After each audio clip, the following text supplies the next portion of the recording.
The world is facing a pandemic right now. We haven't seen something like this in over 100 years. Our generation wasn't expecting this in our lifetimes, but it has happened. And the entire world more or less is under lockdown.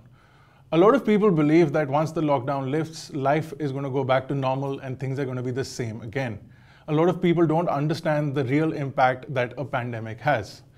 My name is Bharat Nagpal, you're watching iGyan. Today we're going to discover the true cost of a pandemic.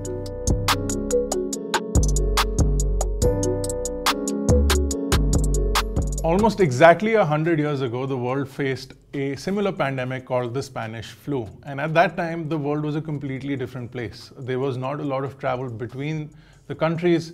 We weren't so connected and technology didn't exist the way it does today.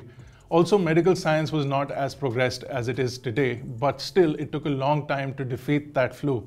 And even today, despite our advancements in technology and medical sciences, the cure or a vaccine for a pandemic, something like the coronavirus, will take almost a year or more to figure out, then even more to manufacture and deliver to the entire world's population.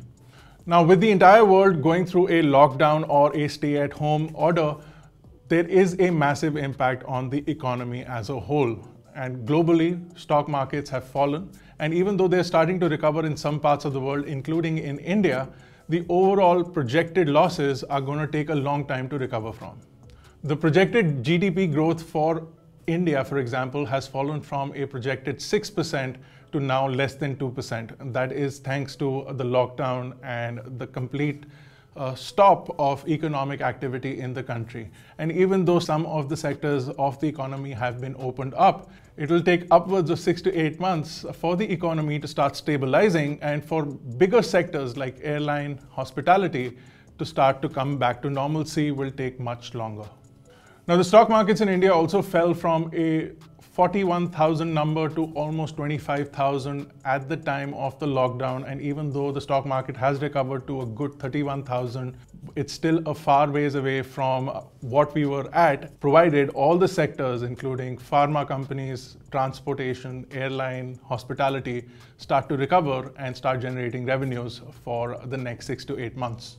Now, since tech is really important for a lot of us, the last 2 months have been crucial for the tech industry as well. Even though companies like OnePlus and Xiaomi and even Huawei have launched phones and devices in the past few months, more or less manufacture of devices has been at a complete halt. And in India, sales of smartphones have been entirely zero. A tweet from Manu Kumar Jain from Xiaomi also stated that all Indian smartphone manufacturers are at #1 for the first time because all of them had a sale of completely 0 units in the month of April, which is something unprecedented, and we haven't seen this since the beginning of the smartphone era. So a total of 140 million people, or about 14 crore people, lost their jobs due to this lockdown, which means that our employment today is at its highest it has been in the past many years. This also means that a lot of people from the tech industry have lost their jobs, which will push back development of certain things. For example, 2020 was expected to be the year of folding smartphones, but that may not happen this year as development may be pushed down in the pipeline and this technology may be shifted to 2021 or even 2022 for this to roll out commercially and be viable at lower prices. So a lot of smartphone companies have taken action against research and development to keep their bottom line going. So they've let go of jobs in the research and development wing, which means that research for newer chipsets, newer cameras, and newer battery technology will be pushed back considerably until these jobs recover and until research starts again. So all this will lead to a pushback in the development of technology, in the improvement of smartphones, and we may not see such quick turnarounds as we've been seeing for the past couple of years.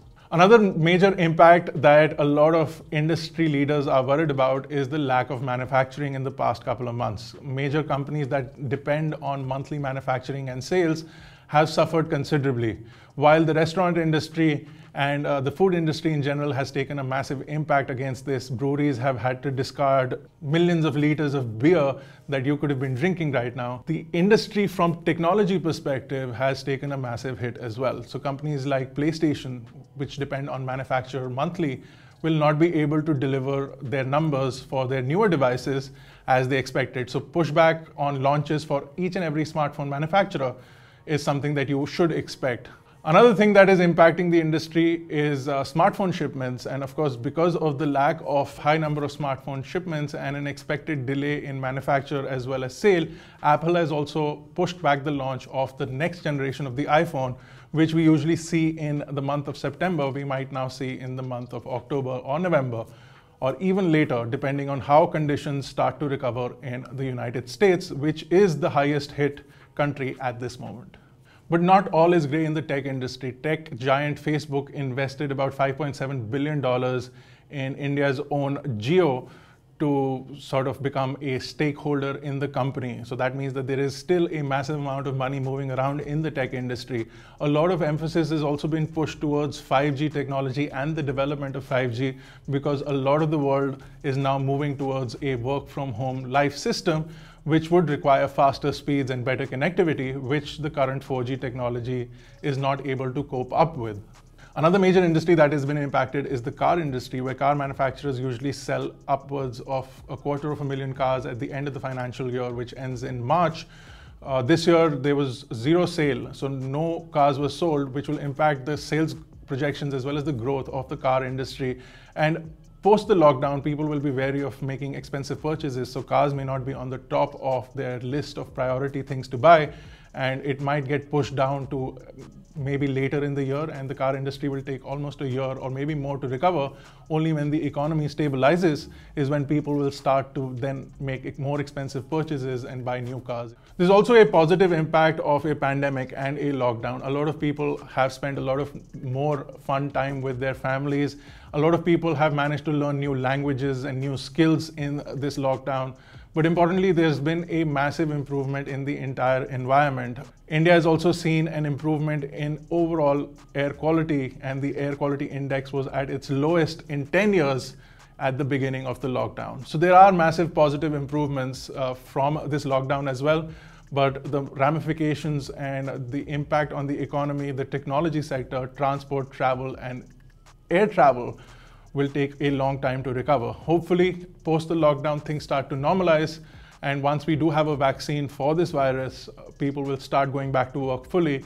And that is when the economy will start to stabilize, and we will see growth and research and development, and we'll move forward and recover from this massive impact that we've had on our world in general. I hope you guys are keeping safe at home. And if you are also interested in checking out our massive giveaway, you can go check that out. We'll leave a link to that in the description. We're giving away upwards of 12 smartphones, lots of accessories and smart devices. Go check out and take part in the giveaway. It's really simple. If you haven't already, guys, make sure to hit that like button, hit the subscribe button if you're not already a part of Team iGyan. This has been Bharat. Thank you guys for watching. Stay safe, stay indoors. I'll see you guys in the next one.